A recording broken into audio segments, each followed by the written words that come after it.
Hi, I'm Cyril Erick Tulio, and I'm here to discuss about fuel cell. What is a fuel cell? Fuel cell is a chemical transducer that converts energy from a reaction to an electrical energy.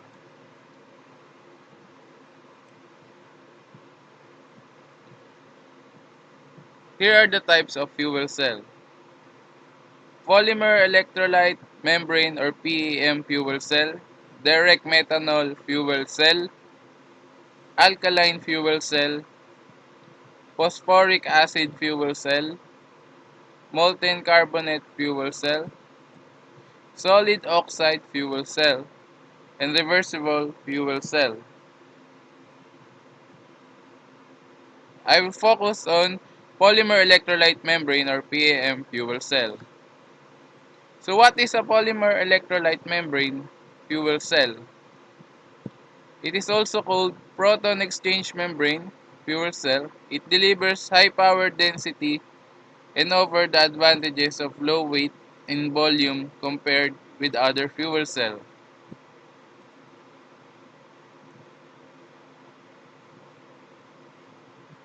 Here's the chemical reaction behind it. An oxidation reduction or redox reaction is a type of a chemical reaction that involves a transfer of electrons between two species.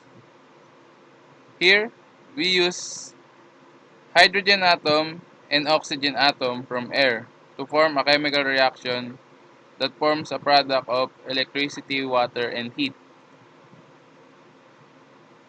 Diatomic molecules. Diatomic molecules are molecules composed of only two atoms of the same or different chemical elements. For example, hydrogen and oxygen. These are diatomic molecules. Oxidation reaction is the process of losing electrons. For example, here's the oxidation of hydrogen. The hydrogen loses electron.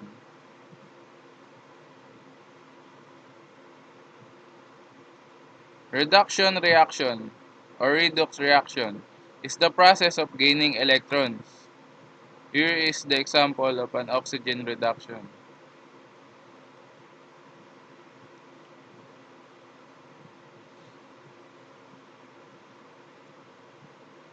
Parts of a fuel cell. The heart of a PEM fuel cell is the membrane electrode assembly or MEA, which includes the membrane, the catalyst layer, and the gas diffusion layers or GDLs. Hardware.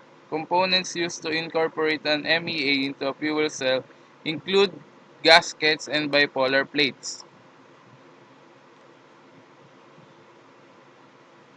What is a polymer electrolyte membrane? A thin, solid, and organic compound, about as thick as 2 to 7 sheets of paper. A substance that conducts a charged ions, in this case protons, but does not conduct electrons. Anode or catalyst. It is the electrode at which oxidation lost electrons takes place. In a fuel cell, the anode is electrically negative. The anode is composed of platinum particles uniformly supported on carbon particles. The platinum acts as a catalyst, increasing the rate of the oxidation process. The anode is a porous so that hydrogen can pass through it. Cathode analysis. It is the electrode at which reduction takes place. In a fuel cell, the cathode is electrically positive. The cathode is composed of platinum particles uniformly supported on carbon particles. The platinum acts as a catalyst, increasing the rate of reduction process. The cathode is porous so that oxygen can pass through it. Gas diffusion layers. It facilitates transport of reactants into the catalyst layer as well as removal of product water. This microporous layer can help adjust the balance between water retention and water release. Bipolar plates or flow plates.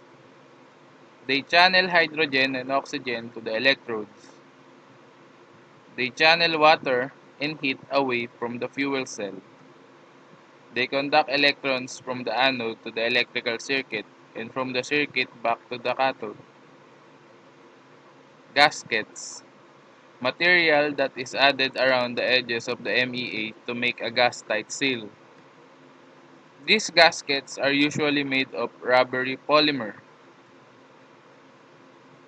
How PEM fuel cells work. First process, H2 and anode. Hydrogen fuel is channeled to the anode where the catalyst separates the hydrogen's negatively charged electrons from the positively charged protons. How PEM fuel cells work. Second process, PEM. The membrane allows the protons to pass through the cathode but not the electrons. The electrons must flow around the membrane through an external circuit. This flow of electrons form an electrical current. Third process, cathode.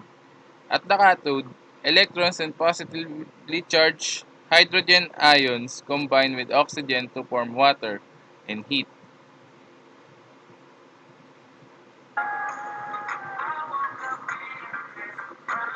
This is the whole process.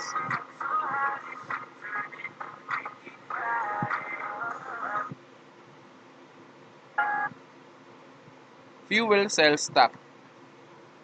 Fuel cell stack is a single fuel cell produces less than 1.16 volts, barely enough electricity for even the smallest applications. To increase the amount of electricity generated, individual fuel cells are combined in a series into a fuel cell stack.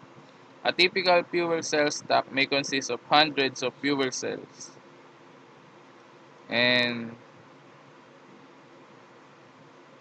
that's the end of the presentation. Thank you.